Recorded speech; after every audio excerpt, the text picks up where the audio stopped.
Hi, Miss Miranda. I'm Lucy. I noticed that your son Alex was absent from school today. Is everything okay? Hi, yes, I'm sorry. Alex won't be able to come to school for a while. Is there anything specific that's keeping Alex from coming to school? Oh, nothing much. Alex said he wanted to go back to his hometown to visit his grandparents, so I took him there for a few days. I was so busy at work that I forgot to tell you.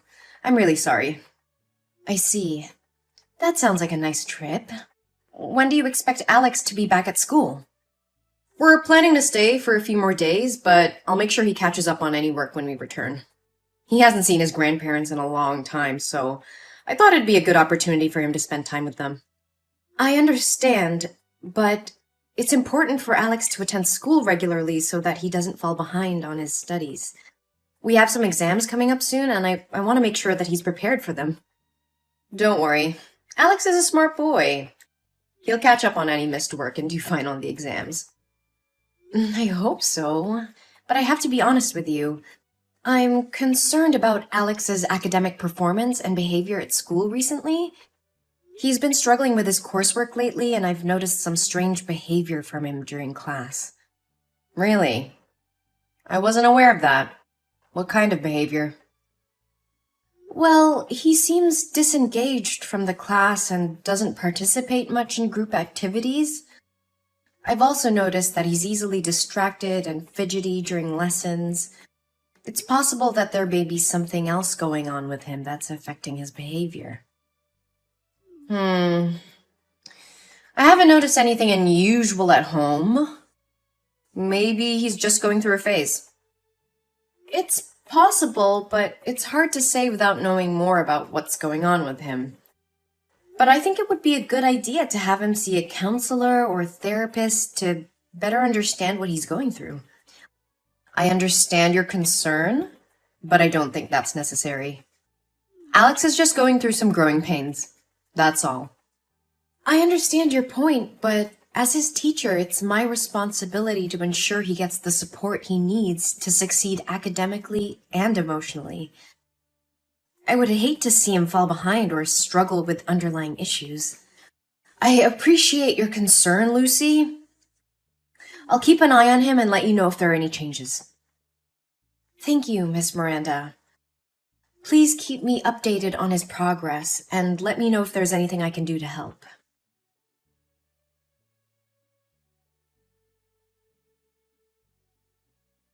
Hi, Miss Miranda. This is Lucy. I hope you're doing well. I wanted to follow up with you about Alex's behavior in school today. Hi, Lucy. Thanks for checking in. I'm sorry to hear that. What's going on? He seemed very disoriented and anxious and didn't participate in class activities. He's always sitting in the corner of the classroom looking for ways to shield his body. When I asked him about his trip to his hometown, he said he didn't go anywhere and was alone in the house. Oh, I don't know what's wrong with the boy. We did go on a trip to visit his grandparents, but maybe he's just forgotten. Apparently, he even took a picture with his grandparents and wanted me to print it out. I put some pictures in his school bag. You can open it to find them. I see them, but are you sure these are recent pictures of Alex? Because he looks smaller in these pictures. Oh, of course. I'm sure about it. Maybe because Alex has put on weight in the few days he's been with his grandparents. So you see it that way. Yes, but I noticed some bruises on his arms that looked like they were from someone grabbing him tightly, which had me concerned. I just wanted to ask if everything is all right at home. Oh, those bruises. Uh, yeah, he fell down while playing with his friends. It's nothing to worry about. I can't say for sure, but the bruises looked suspicious. And how Alex acted today made me think that something might be going on at home. Miss Miranda, I have to be honest with you. I'm concerned that Alex may have been abused. The bruises on his arms are a red flag for me, and his behavior at school has been really concerning lately. What are you talking about? That's ridiculous. He's my lovely son. I've never had any reason to abuse him. I understand that, but the bruises are still concerning. I would really like to speak with Alex and get a better understanding of what's going on. You know that there's a counseling room for psychology, right? Please take some time to come here and participate in a counseling session with me and Alex. As his guardian, your presence would be required. No, I am not allowing you to do that. You can't put my son in there and turn him into a psycho. He's just going through puberty changes. Don't overreact. Puberty at 7 years old? I don't think that's a valid reason. Miss Miranda, I understand you may feel uncomfortable with the idea of counseling, but I believe it's important for Alex's well-being that we explore these concerns. I still don't understand why you're making such a big deal out of this. He fell down. That's all. I appreciate that you're trying to explain the bruises, but as a teacher, it's my responsibility to look out for the welfare of my students. And right now, I'm worried that something might be going on with Alex that's causing him to act this way. You should stop talking nonsense about my son. You are not allowed to touch or talk to my son anymore.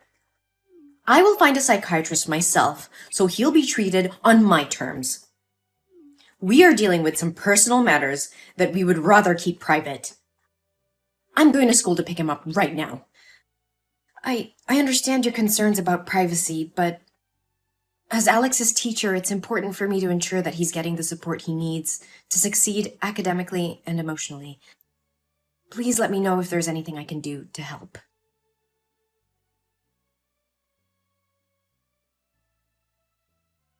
Hello, Miss Miranda. I was just wondering if everything is all right. Alex hasn't been in school for 3 days, and I'm a little concerned. There's nothing to be concerned about. Alex didn't want to go to school, so I let him stay home. I see. However, with only 3 days left until the exam day, it's not a good idea for Alex to take too many breaks. He won't be eligible for the class if he continues to miss school. I understand your concern. I took Alex to a psychiatrist, and she recommended that he rest for a while. So, I followed her suggestion. If that's the case, I can help Alex apply for a leave of absence from school so he won't fall behind. How is Alex's condition? He's much better now. The test results show that he has a developmental anxiety disorder and a tendency to self-harm. The bruises were caused by him. Lately, he's been experiencing a lot of anxiety, and it's been difficult for him to attend school. I'm sorry to hear that. Anxiety can be really tough to deal with. I would like to visit Alex to see how he's doing and offer any assistance I can. Could you arrange that? I appreciate your concern, but it's not necessary. We're taking care of everything at home, and Alex is receiving the support he needs. I understand. Can I at least drop Alex some study materials, assignments, and study guides? I just want to make sure he's doing okay. We're working with a tutor to make sure he doesn't fall behind, so I think he'll be fine. Thank you for your concern, but I'd prefer it if you didn't visit him now. We just want some privacy to deal with the situation. Of course, Miss Miranda. Please let me know if there's anything else I can do to support Alex.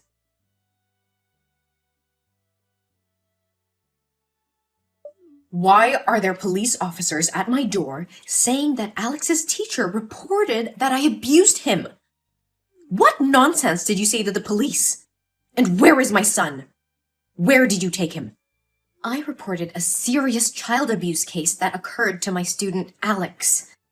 I am just trying to protect him. What are you talking about? If you don't have proof, why are you accusing me? Are you trying to kidnap my son? I would never do anything cruel to Alex as you and your boyfriend did. Alex is in the hospital with me. The police have just finished taking his statement. What statement? What the hell are you talking about? After class today, I had to pass by your house. I noticed that your house was locked from the outside, even though you said you were at home with Alex. There were crumpled pieces of paper all over your yard with SOS written in Alex's handwriting. And? I called out to Alex and tried calling you, but you didn't pick up. so I went inside to check. Alex was lying motionless on the floor, covered in whip marks and bruises. He was unconscious. This is outrageous. How dare you enter my property without my permission? You have no right to do that. Go ahead. I'm not afraid of you. I had to take action because I saw something that raised serious alarm bells. Alex was lying unconscious on the floor with whip marks and bruises all over his body. It was a horrific sight, and I couldn't just stand by and do nothing. You just make things worse. He was probably just sleeping. Just fell asleep? I broke the window to get in, and the noise was so loud that Alex didn't even move. That boy was unconscious, and the bruises were too severe to be self-inflicted. I called the police and took Alex to the hospital. But I already told you he is mentally ill and tends to harm himself. He's hit himself before, and I wouldn't be surprised if he did it again. Alex's emotions are very unstable. He's in a constant state of fear and panic. He shows very similar behavior to children suffering from abuse, especially when he sees a man wearing a belt. Moreover, Alex has very serious back injuries. So how could a 7-year-old kid hit himself in the back with such great force?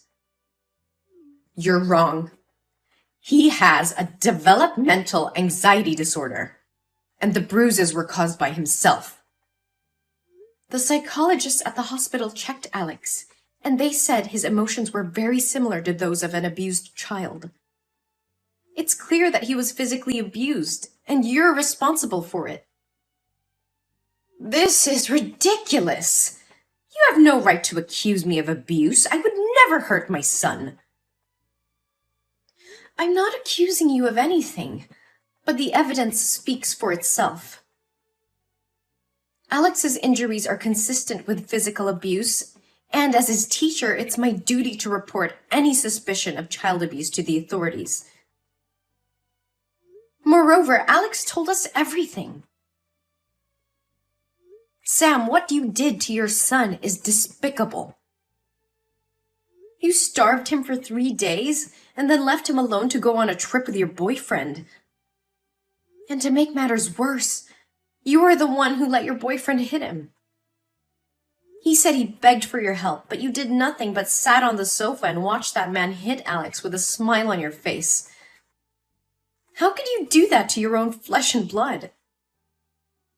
I don't have to explain anything to you. Alex is my son, and I can do whatever I want with him. No, you cannot. Child abuse is a serious crime, and you will face the consequences of your actions. I have already reported the abuse, and they will take all the necessary measures to ensure Alex's safety. You can't prove anything.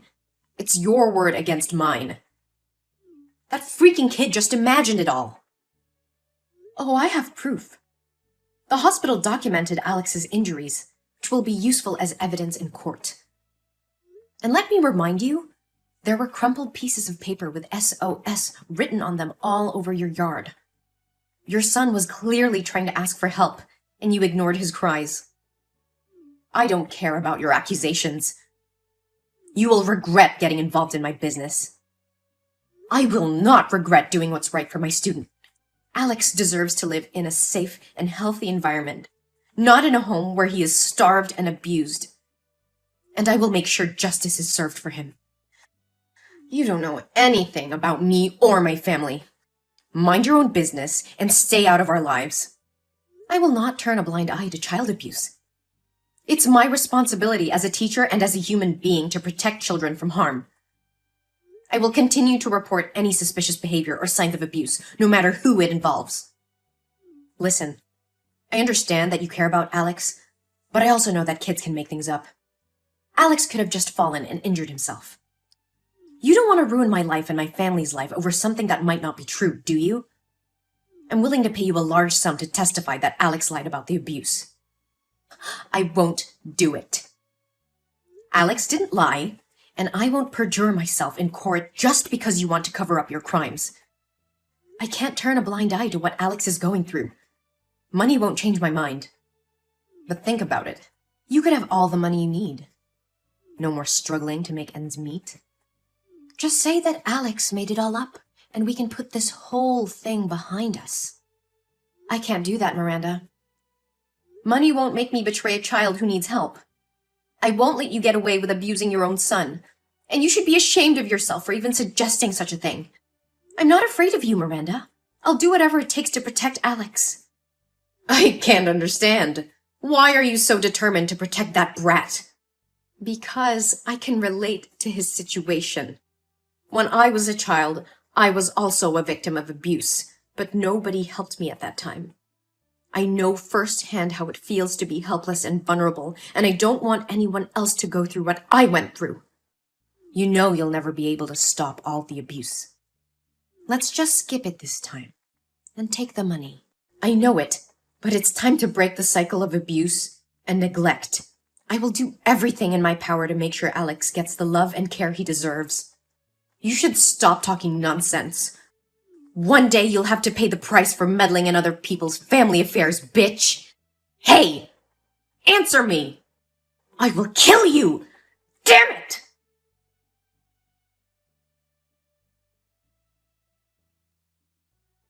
One day later, Sam and her boyfriend were arrested for child abuse.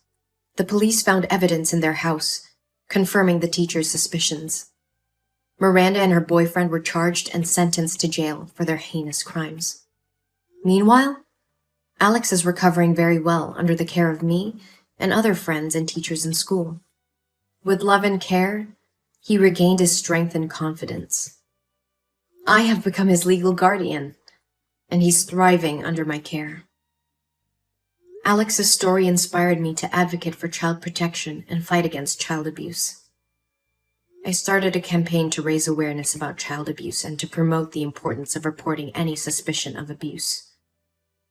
In the end, justice was served, and Alex found a new home where he's loved and cared for.